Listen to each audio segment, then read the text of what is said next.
அனைவருக்கும் வணக்கம். நம்மளோட ஸ்ரீபக்தி சேனலை இன்னைக்கு பொன்மயமாக மின்னும் கோவில் தான் பார்க்க போகிறோம். இந்த கோவில் எங்கே அமைஞ்சிருக்கு அப்படின்னா, மேங்களூர்லேருந்து 5 கிலோமீட்டர் தொலைவில் இருக்கக்கூடிய குத்ரோலி அப்படிங்கிற இடத்துல இருக்கக்கூடிய கோகர்நாதேஸ்வரர் திருக்கோவில் தான் பார்க்க போகிறோம். கோவிலுடைய மெயின் என்ட்ரன்ஸ்க்கு வந்துட்டோம். இங்கே மெயின் என்ட்ரன்ஸ்லேயே கம்பீரமாக 2 யானைகள் நிற்கிறதையும் பார்க்கிறோம்.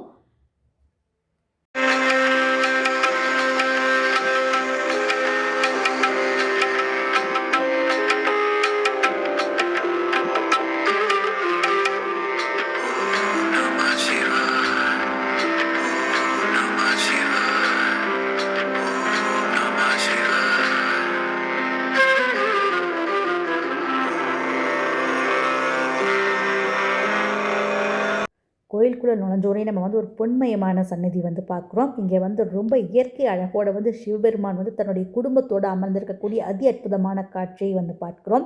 இங்கே பார்வதி மற்றும் முருகர் விநாயகரும் சிவகுடும்பமாக காட்சி கொடுக்கக்கூடிய ஒரு சன்னதி தான் பார்த்து முடிக்கிறோம். நம்ம இங்கே அடுத்ததாக பார்க்க போகிறது பகவான் ஸ்ரீ ஆஞ்சநேயருடைய சந்நிதி. இங்கே ஆஞ்சநேயர் ரொம்ப பிரம்மாண்டமாக நிற்கிற கோலத்தில் காட்சி கொடுத்து கொண்டு இருக்கிறார்.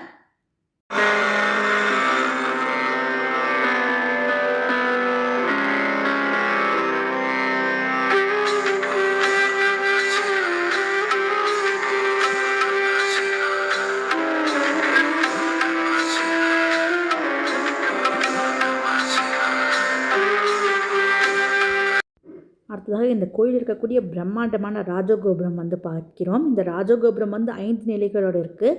இங்கே எடுத்த மாதிரியே நந்தியுமே பிரம்மாண்டமாக அமைச்சிருக்காங்க. இந்த ராஜகோபுரம் 1991 கட்டப்பட்டது.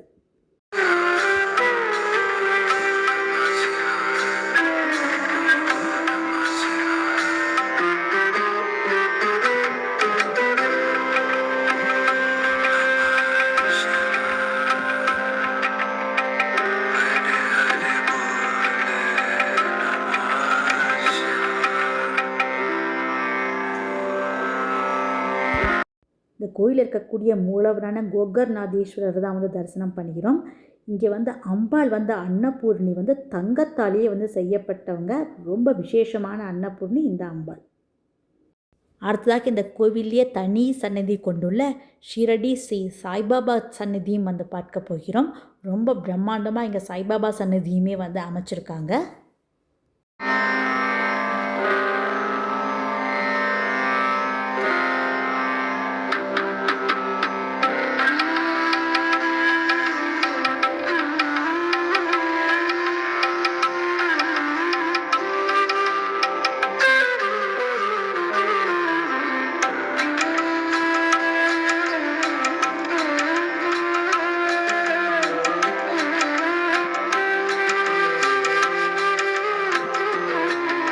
இந்த கோவிலில் ரொம்ப சிறப்பான ஒரு மண்டபமும் அமைச்சிருக்காங்க. இங்கே நடக்கக்கூடிய முக்கியமான நிகழ்வுகள் எல்லாமே இந்த மண்டபத்தில் தான் நடக்கும். இங்கே பார்க்குறோம் ரொம்ப அழகான கும்பமும் அமைச்சிருக்காங்க. இந்த கோவிலில் கல்வி மற்றும் கலைத்துறையில் சிறப்பாக இருக்கிறதுக்கும் இங்கே இருக்கக்கூடிய சிவபெருமானை வழிபாடு செய்கிறாங்க. இந்த கோவிலில் நோய்கள் விலகவும், எதிரி பயம் நீங்கவும், யமபயம் நீங்கவும் ருத்ர வழிபாடும் ரொம்ப சிறப்பாக நடத்தப்படுகின்றது.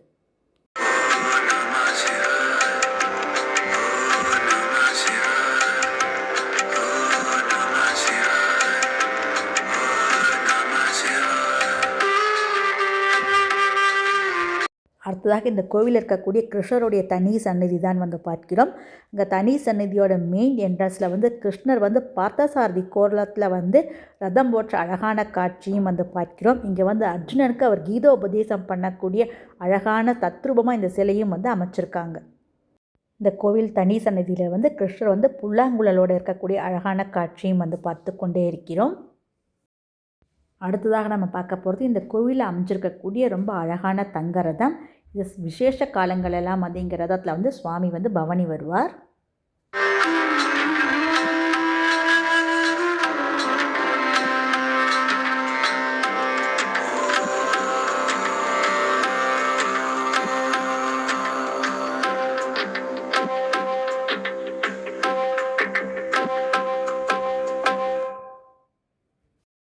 அடுத்ததாக இந்த கோயிலில் வந்து வெள்ளை பளிங்கு கற்களால் ஆன ஸ்ரீ தத்தாத்ரேய சுவாமியை தான் வந்து பார்க்கிறோம். இந்த கோவில் வந்து மொத்தமாகவே வந்து 2,00,000 சதுரடியில் வந்து ரொம்ப பிரம்மாண்டமாக வந்து கட்டப்பட்டிருக்கு. முற்றிலுமே வந்து சலவை கற்களாக வந்து மார்பிள்ஸ் போட்டே வந்து கட்டியிருக்காங்க. ரொம்ப ரொம்ப அழகாக பொன்மயமாக மின்னக்கூடிய கோவில் தான் இப்போ நம்ம பார்த்து கொண்டே இருக்கிறோம்.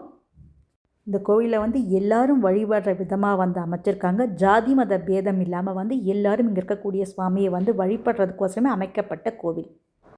இப்போ நம்ம வந்து இங்கே தீர்த்தம் வந்து பார்க்குறோம். இந்த தீர்த்தத்துக்கு பேர் வந்து கல்யாணி தீர்த்தம். இந்த தெப்பக்குளத்தோட 4 கரைகள்லையுமே வந்து சிவபெருமானுடைய பிரம்மாண்டமான சிலைகளை வந்து அமைச்சிருக்காங்க. இங்கே சுற்றிலுமே வந்து சிவபெருமானை வந்து தேவர்கள் பூஜிக்கிற மாதிரியும் வந்து அமைச்சிருக்காங்க. பார்க்குறதுக்கே வந்து ரொம்ப பிரம்மாண்டமாக இந்த கோயிலுடைய குளம் வந்து இருக்கும். மிகவும் தெய்வீகமான ஒரு சிவபெருமானோட கோயில் தான் வந்து பார்த்தோம். இந்த கோவிலில் வந்து இல்லாத சுவாமிகளே இல்லை அப்படின்னு சொல்கிற அளவுக்கு அனைத்து தெய்வங்களுமே வந்து அமைச்சிருக்காங்க.